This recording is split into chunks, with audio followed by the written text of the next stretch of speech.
Aloha! I'm Eric Anderson, pastor of Church of the Holy Cross, United Church of Christ in Hilo, Hawaii. And here's what I'm thinking. I'm thinking about unsatisfactory answers. We are, in this day and age, quite used to them, if not, I suspect, entirely reconciled to them.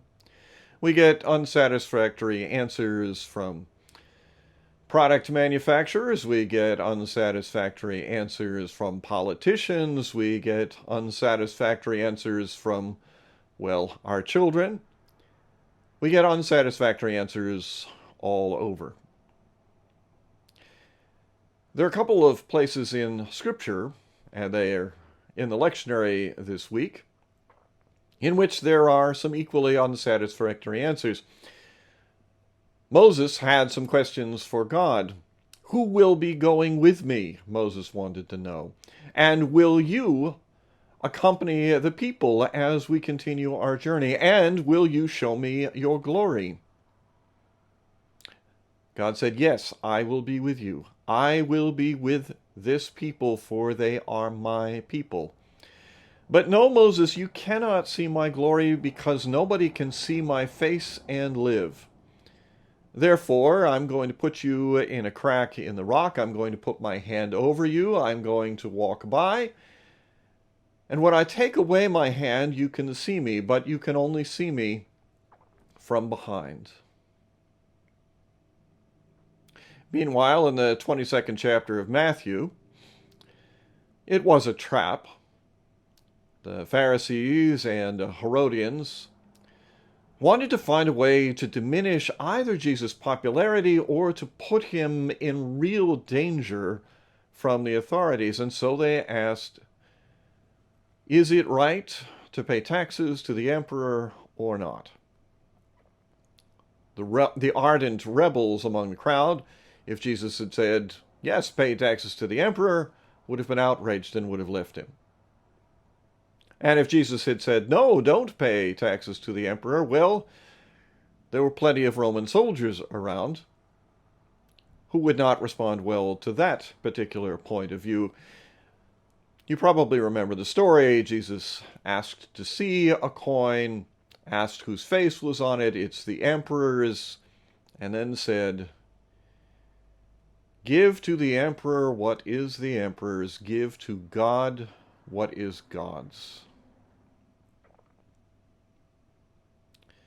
It was an answer, although not a resolution, since we all know that the conversation over what is the emperor's and what is God's is pretty much an eternal one.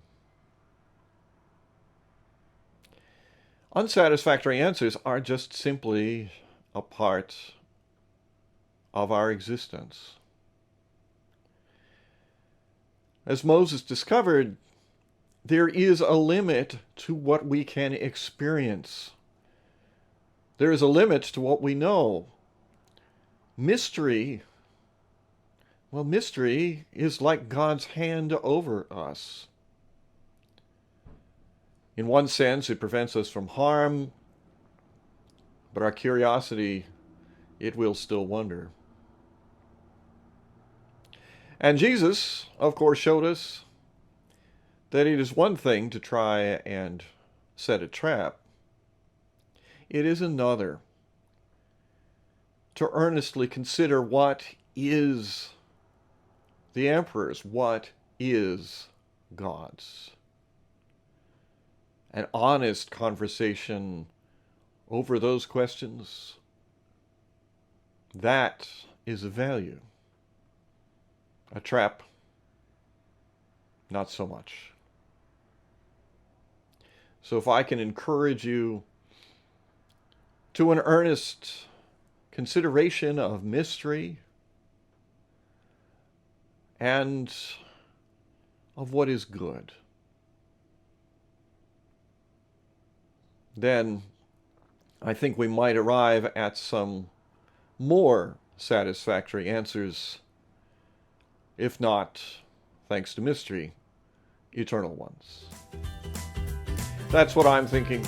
I'm curious to hear what you're thinking. So send me an email or leave me your thoughts in the comment section below. I'd love to hear from you. From Church of the Holy Cross, UCC in Hilo, Hawaii, that's what I'm thinking.